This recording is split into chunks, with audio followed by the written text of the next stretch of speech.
l'aviation allemande n'a pas d'appareil. Plus de 2000 accidents d'avion l'année dernière en Allemagne.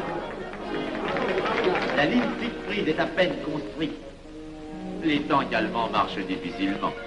Un détail entre autres qui m'a été rapporté par un de nos frères. Quand leurs tanks sont entrés à Vienne, on s'est aperçu que certains d'entre eux étaient en carton et montés sur des hautes bicyclettes. Voyez-moi, mes frères, il nous serait facile d'abattre le national-socialisme dont les exigences sans cesse accrues deviennent intolérables. Et libérer ainsi nos frères réduits à l'esclavage. Jamais nous n'avons été plus près.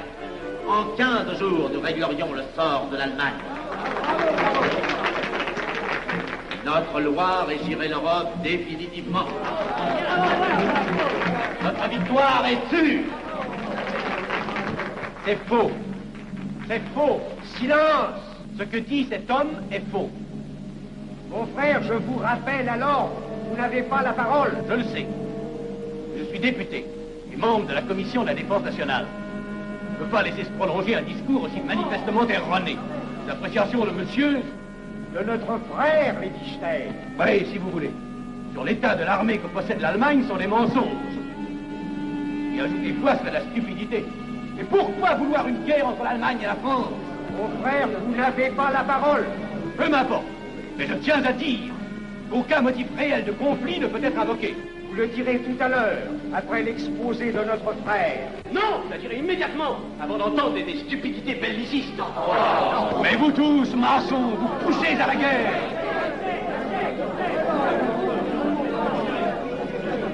Pour que ce pays soit gouverné par vos lois, par les Juifs et la maçonnerie surtout.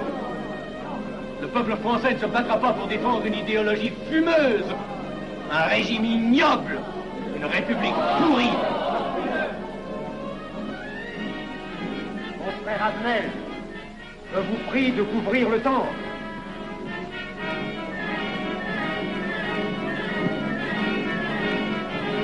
Vous êtes tous des menteurs et des faussaires. Tout chez vous n'est qu'une sinistre comédie.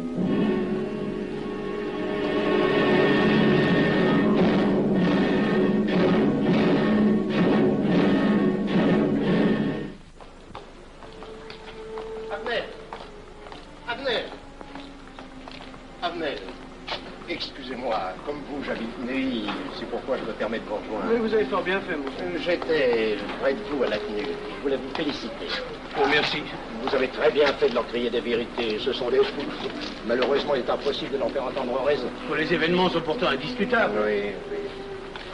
Dites-moi, j'ai des documents confidentiels sur l'action actuelle de la maçonnerie qui peut-être vous intéresseraient. Des documents? Oui, oui, des documents.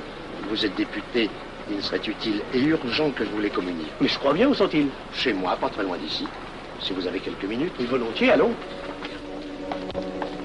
Alors, qu'est-ce qu'on décide? Pétard ou couteau? Le couteau, ça fait moins de bruit. Attention, voilà.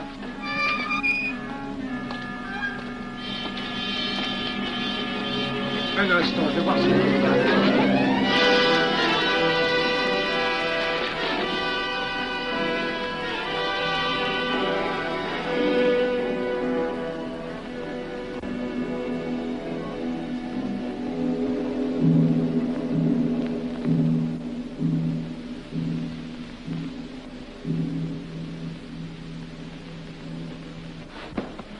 Ne t'inquiète pas, mon chéri. Tu guériras vite. Le docteur a dit maintenant que tu étais sauvé, à condition d'être sage.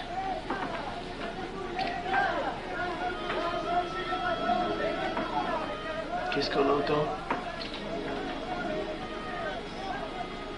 C'est la mobilisation générale, mon chéri. Quoi, la mobilisation? Ne t'agite pas, je t'en supplie. Je n'aurais pas dû te le dire, mon Dieu.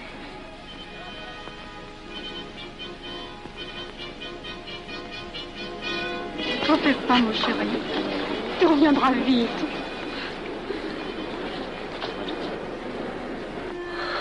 Les brutes. Ils sont arrivés. Ils ont réussi à déclencher leur guerre. Oh, ne bouge pas. Tes plaies sont à peine fermées. Si j'étais pas tombé sous les coups de ces criminels, j'aurais peut-être pu arrêter ça. Mais non, tu n'aurais rien pu empêcher, mon chéri. Ces hommes sont plus forts que toi. Ils ne t'auraient pas manqué.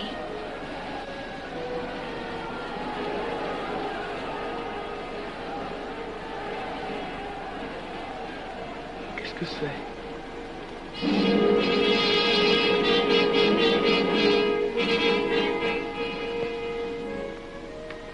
Les malheureux. S'ils savaient ce que je sais.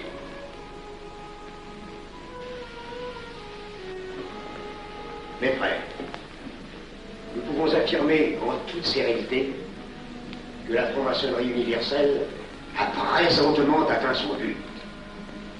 Cette guerre qui est la nôtre est déclarée. Elle doit aboutir au triomphe de notre ordre. Il importe que le monde soit définitivement gouverné selon nos méthodes et par nos idées. Debout et alors. Frère premier surveillant, à quelle heure ferme-t-on les travaux? À minuit, vénérable maître. Quelle heure est-il, frère second surveillant? Minuit, vénérable maître. Puisqu'il est minuit et que nous avons accompli notre œuvre, je déclare les travaux clos à mon coup de maillet. Retirons-nous en paix, mes frères, sous la loi du silence.